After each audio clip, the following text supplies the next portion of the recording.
Good morning, dear student of class 8. I am Anil Kumar Singh, teacher of SST.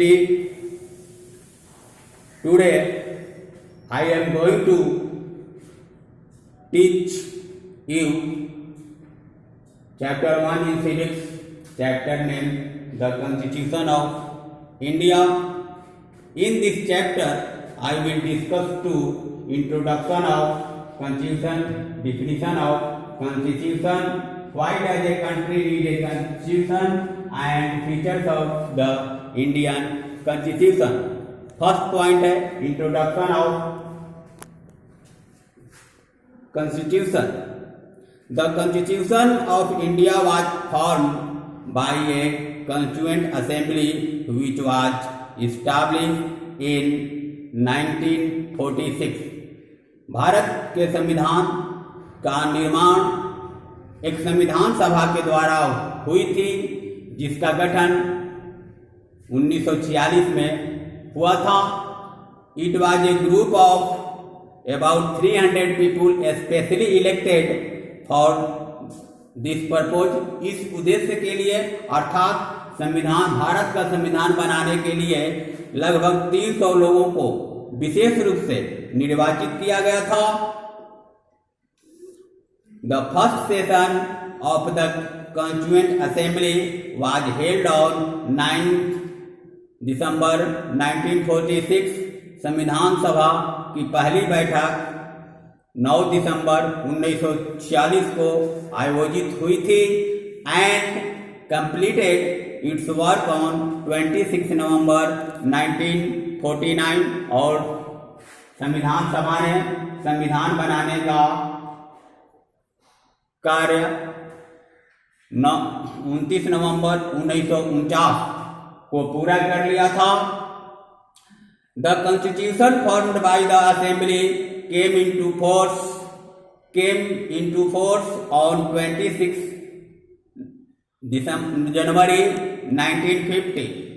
संविधान सभा द्वारा बनाए गए भारत के संविधान को 26 जनवरी 1950 को लागू किया गया. Second point, definition of constitution. A constitution is document set of documents of a basic rules and principles which determines how a country is governed. संविधान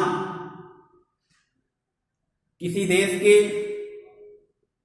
मूलभूत नियमों और सिद्धांतों का एक दस्तावेज होता है जो उस देश के सरकार को कैसे चलाया जाता है ये निर्धारित किया जाता है. तीसरा पॉइंट है why does a constitution need a constitution. Why does a country need a constitution, मतलब किसी भी देश को संविधान की जरूरत क्यों पड़ती है. There are several reasons why does a country need to constitution. किसी भी देश को संविधान की जरूरत पड़ती है, इसके कई कारण हैं. First, the constitution of a country lay down certain ideas that from the basis of kinds of country that we has citizen want to live. किसी भी देश के संविधान में उस देश के कुछ आदर्श निहित होते हैं. वो आदर्श उस देश में रहने वाले लोगों, जो लोग रहते हैं, उनको आधार बनाकर किया जाता है. Second point, it tells the citizens what type of government they है. संविधान हमें यह बताता है कि किस प्रकार की सरकार है. It define the power of government so that the government can not misuse it's authority. संविधान में सरकार की शक्तियों को परिभाषित किया जाता है क्योंकि सरकार उन अपनी शक्तियों का दुरुपयोग न कर सके. अगला point, constitution tells us what the fundamental nature of our society. संविधान हमें यह भी बताता है कि हमारे समाज की मौलिक संरचना किस प्रकार की है, क्योंकि a country made of different communities of people, क्योंकि एक देश का निर्माण अन्य समुदाय अलग अलग समुदायों के लोगों के द्वारा होता है, जिनमें उनकी खास हिस्सेदारी होती है। अगला point, a constitution is to define the nature of country political system. किसी भी संविधान में उस देश की राजनीतिक प्रणाली की प्रकृति को भी परिभाषित किया जाता है। A constitution highlight the structure of government, their composition and division of powers. संविधान में सरकार की संरचना, उनकी बनावट और उनकी शक्तियों का उल्लेख किया हुआ रहता है। Constitution develop trust and coordination between people of different kind of live peacefully. किसी भी देश के संविधान में उस देश में रहने वाली भिन्न भिन्न प्रकार की जनता के बीच भरोसा अर्थात विश्वास और सौहार्द को विकसित करता है।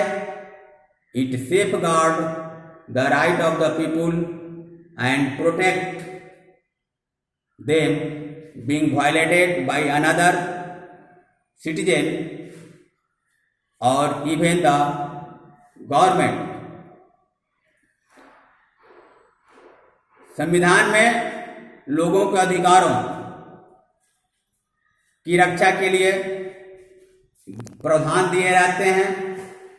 किसी भी नागरिक के अधिकारों का हनन दूसरे नागरिकों के द्वारा न हो, यहाँ तक कि सरकार के द्वारा भी न हो, इसके लिए भी संविधान उस नागरिकों को सुरक्षा प्रदान करता है।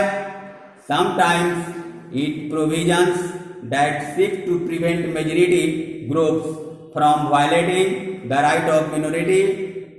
संविधान में कभी कभी बहुसंख्यक लोगों के द्वारा अल्पसंख्यकों का अधिकारों का हनन होता है, तो इसे भी रोकने के लिए संविधान में कुछ प्रावधान दिए हुए रहते हैं। To be continue in the next class. Thank you.